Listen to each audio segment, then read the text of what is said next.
La tragédie des béatitudes. Les béatitudes sont une très belle invitation pour les vrais chrétiens, car il y a une récompense.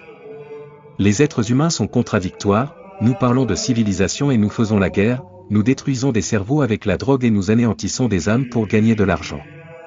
Il y a des victimes et des bourreaux, ceux d'entre nous qui avons souffert d'abus psychologiques, physiques ou patrimoniaux trouvons un grand réconfort dans la foi en Dieu, nous faisons confiance à l'intervention de notre Seigneur Jésus-Christ dans nos vies.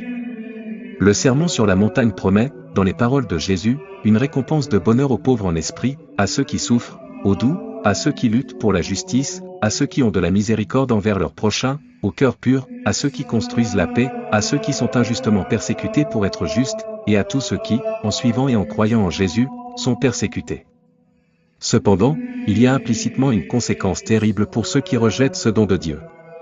Matthieu 5, versets 3 à 12. Bienheureux les pauvres en esprit, car le royaume des cieux est à eux. On ne connaît Dieu qu'avec humilité, quiconque regarde Dieu ou son prochain du haut de son ego ne sera pas bienheureux. Bienheureux ceux qui pleurent, car ils seront consolés. Dieu se soucie de tes larmes. Et ceux qui font pleurer les autres causent de la tristesse à Dieu. Bienheureux les doux, car ils hériteront de la terre. Celui qui n'obéit pas à Dieu ne peut demeurer dans son royaume.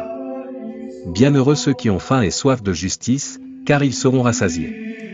C'est la plus terrible, car Dieu jugera tous ceux qui ont commis l'injustice ou qui ont été indifférents face à l'injustice faite au prochain. Dieu promet de rendre justice. Bienheureux les miséricordieux, car ils obtiendront miséricorde.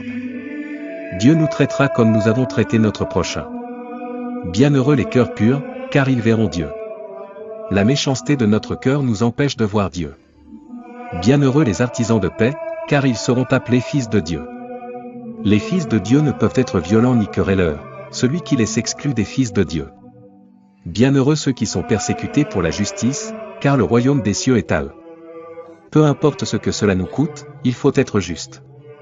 Bienheureux serez-vous lorsqu'on vous insultera, qu'on vous persécutera et qu'on dira faussement toutes sortes de mal contre vous à cause de moi. Réjouissez-vous et soyez dans l'allégresse, car votre récompense est grande dans les cieux, car c'est ainsi qu'ils ont persécuté les prophètes qui ont été avant vous. Il y a une récompense pour celui qui décide d'obéir à Dieu à tout prix, mais le rejeter équivaut à affronter la fureur de Dieu. La décision nous appartient.